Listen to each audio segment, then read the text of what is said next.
This is Melissa Thomas with Florida National News, coming to you from Disney's Coronado Springs Resort for the 37th Annual AHCA Seminar and Expo. Of course, this is dealing with senior healthcare as it relates to a lot of the senior healthcare facilities, assisted living facilities, and things like that. So we'll be talking with the gentleman who actually spearheads this event every year to get his thoughts on what the current most pressing issue is, and actually his opportunity to speak with a state lawmaker on the issue. Stay tuned for that interview.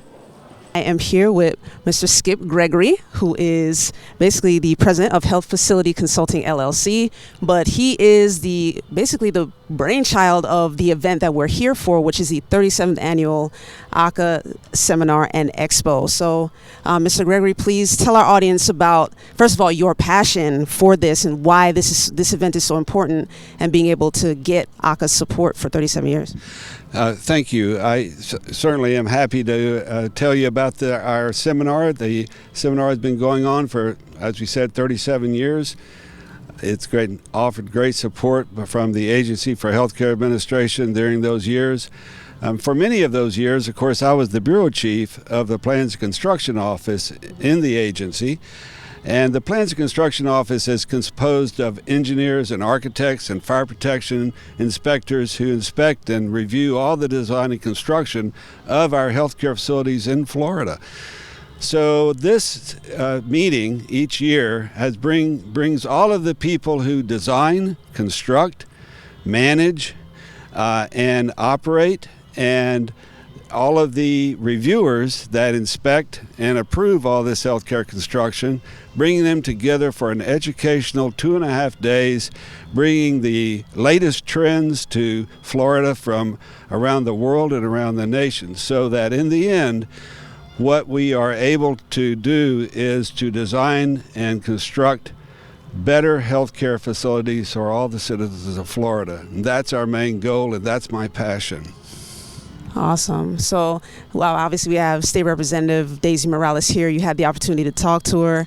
What do you feel is the most important issue, that was definitely worth bringing to the representative's attention?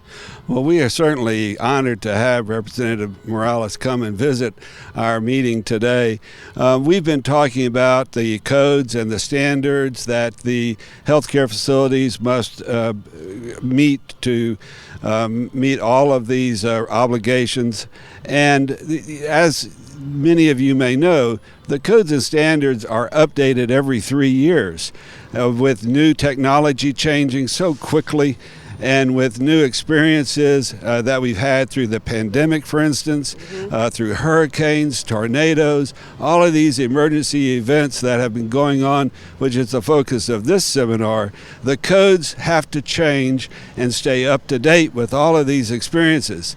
In Florida, unfortunately, we have a very long lag time when we can actually go to a new edition of a code or standard by the Florida Building Code and the National Fire Protection Association standards. So we've been talking about possibly ways that we can increase or decrease the amount of time it takes to update a reference code and standard so that we can stay up with the latest trends in the nation.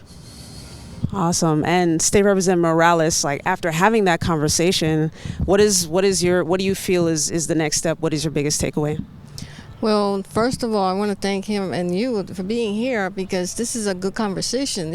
It's good to hear this type of conversation, have a voice on the table to discuss these issues that are going to concern the future next generation to come, and for our citizens, because this is what we need to work on, providing the quality of life care for these individuals that are going to need this type of service. So, yeah, thank you. Yeah, and thank you for being here. Thank you for having that ear. And thank you, Mr. Gregory. We deeply appreciate you for having us here. This is, as I mentioned, the 37th Annual Seminar and Expo. We are at the Disney Coronado Resort here in Orlando. So obviously, this is a conversation that has been going on for quite some time. And we here at Florida National News will continue to keep you guys updated as to what the next steps are going to be. This expo is running from today until Tuesday, October 19th. So we'll keep you updated. This is Melissa Thomas coming to you from Orlando.